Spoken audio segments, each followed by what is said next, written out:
In the high-stakes world of modern media, there is a very thin line between a rebrand and a rejection. It is a world where language is weaponized, where restructuring is often a polite synonym for removal, and resizing is corporate speak for regret. We have seen it time and time again. A public figure, once heralded as the next big thing, suddenly finds themselves navigating the choppy waters of a strategic pivot. They tell the world that they are moving on to bigger and better things, that the old partnerships were simply too small for their expanding vision. But behind the closed doors of boardrooms and production offices, a very different story is being written. Welcome back. Today, we are dissecting a major development in the ongoing saga of the exile and the spouse.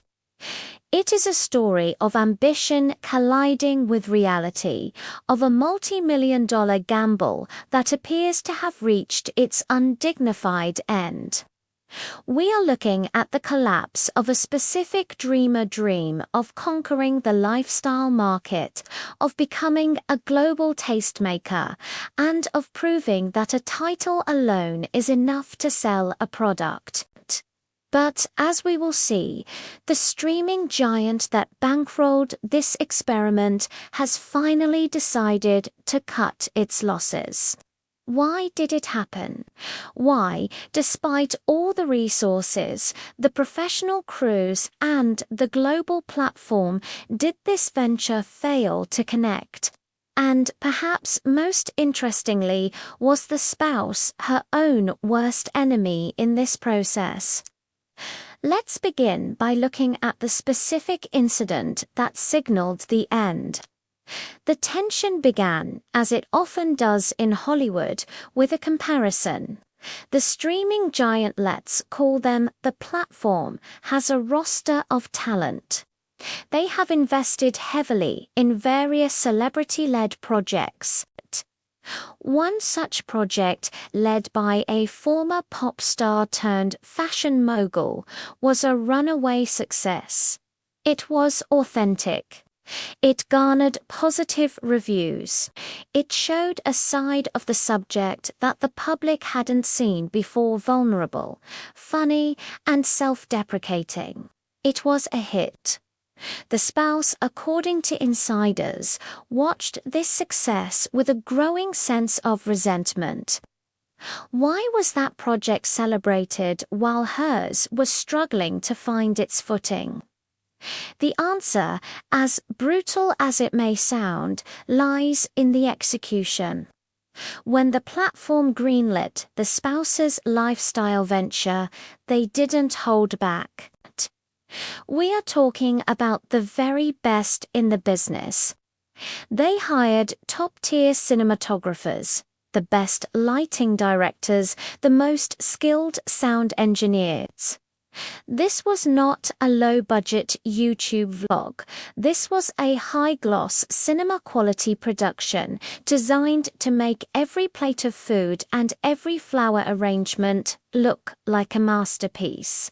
But you can have the best camera in the world, and it still won't fix a fundamental lack of authenticity. The result was, by many accounts, a dismal flop, and the tragedy is that it didn't have to be. The ingredients for success were there: a global audience, a recognizable name, and unlimited funding. So, what went wrong? To understand the failure, we have to look at the content itself. The show was meant to be a celebration of the joy of living, but what viewers saw was something else entirely. It felt curated to the point of sterility. It felt like a performance of a life, rather than a life actually lived. In the digital age, audiences are incredibly savvy. They can spot fakery from a mile away. They crave connection, not perfection. They want to see the burnt toast, the messy counter, the real human moments that make a host relatable. Instead, they got a lecture. There is a profound irony here. We see independent creators, online people, filming in their tiny apartments with nothing but a smartphone and a ring light creating content that gets millions more views than this multi-million-dollar production. Why? Because they have heart, they have passion, they aren't trying to be something they're not. The spouse, however, seems trapped in a dated model of celebrity. She operates on the belief that if you present an image of perfection, the public will worship it. But that era is over. We moved past that in the 90s. Today, we want the behind the scenes. We want the struggle. This disconnect is what the platform finally realized. They saw the numbers. They saw the engagement or lack thereof, and they realized they were pouring money into a black hole of vanity. But here is where the story takes a fascinating turn. It wasn't just that the content was weak. It was that the spouse refused to do the work required to save it. When a show is struggling, the standard industry practice is to hit the pavement. You do the press tours.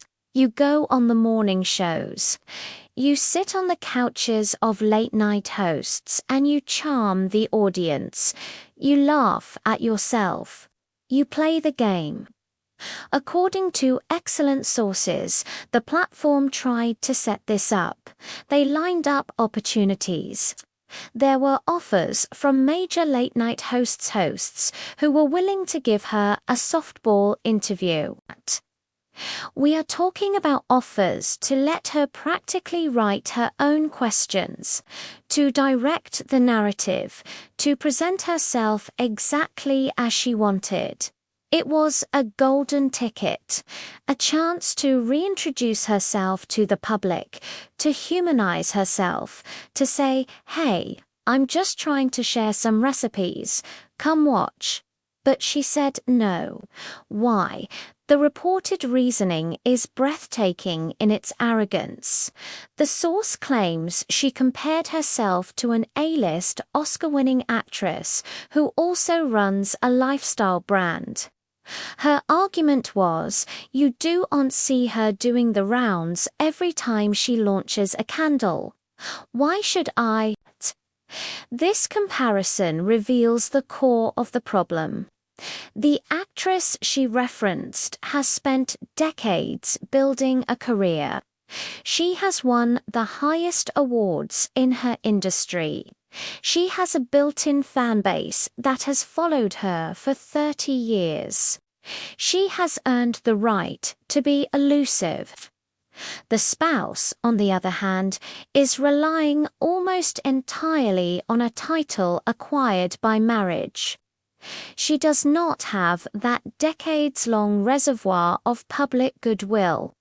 In fact, she is currently operating at a deficit of public trust. To refuse free PR, to turn down the biggest platforms in America because you believe you are above them, is a miscalculation of catastrophic proportions. It shows a fundamental misunderstanding of her own standing in the entertainment ecosystem. The platform was left holding the bag. They had a product that wasn't selling and a star who refused to sell it. They watched as oodles of free publicity went down the drain. They hoped that a press tour might show a warmer, softer side that could counteract the negative headlines. But without the talent's cooperation, they were helpless. And so we arrive at the inevitable conclusion. The platform has effectively thrown in the towel. They are cutting their losses. The phrase being used behind the scenes is telling, an expensive experiment. That is corporate code for a failure. It means we tried, we paid for it, it didn't work, and we are never doing it again. It is a devastating assessment. In Hollywood, you can survive a flop if you are easy to work with. You can survive being difficult if you are a massive hit. But you cannot survive being both a flop and difficult. The spouse has managed to alienate the very people who were paid to make her look good. She listened only to her own paid team, the yes men and yes women, who tell her what she wants to hear, rather than the industry experts who actually know how to make a hit show. This expensive experiment will likely be written off. There will be no second season. There will be no spin-offs. The footage that has been shot may eventually see the light of day, but it will be buried in the algorithm, a ghost of what could have been. What does this mean for the future? It puts the couple in a very precarious position. Their deal with the platform was their flagship commercial partnership. It was the foundation of their financial independence. If the lifestyle brand is dead on arrival and the documentary projects are drying up, where do they go from here? We are hearing whispers about a potential project involving the Duke and his late mother's legacy, but even that is fraught with difficulties. For the spouse, this is a harsh reality check. The rebranding didn't work. The resizing was just a shrinking. And the restructuring is looking more and more like a cancellation. She is left with a product that no one wants, a reputation for being uncooperative, and a dwindling list of allies in the industry.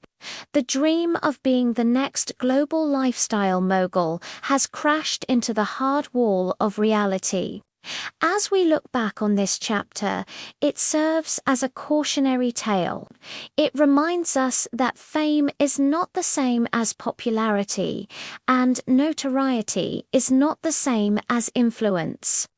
You can buy the best cameras, you can hire the best crews, and you can sign the biggest contracts. But you cannot buy the audience's love.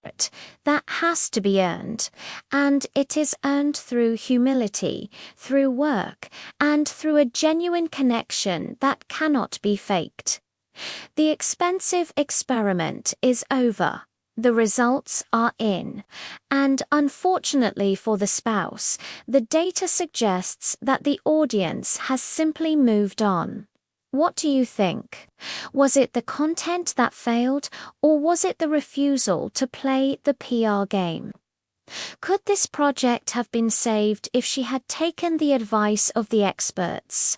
Let me know your thoughts in the comments below. As always, thank you for watching. If you enjoyed this deep dive, please like and subscribe for more honest analysis.